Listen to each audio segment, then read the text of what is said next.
This silicone ladle recently broke and I'm going to fix it. So let's get out the Gorilla Glue. And first thing we've got to do is wipe down the parts, get any of the crud off of them, make sure they're nice and clean. And we're going to be pretty liberal with the glue here.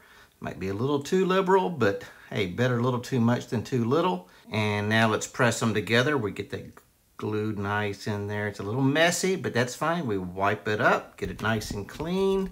And now we got to clamp it together. This thing needs to be clamped together so that it holds. Putting a lot of pressure on this.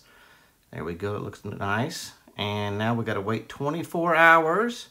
24 hours later, we're ready. Let's get it apart. I might have accidentally glued the clamp to it, but we get it apart. With a squeeze out, it's a little messy, but a little scraping. Got a little secret tool for that. Pull out the razor knife here, scrape it clean. Yeah, work that. Work it, baby, work it. Now then, yeah, that's looking good. Wipe it off. And yeah, it's good and tight.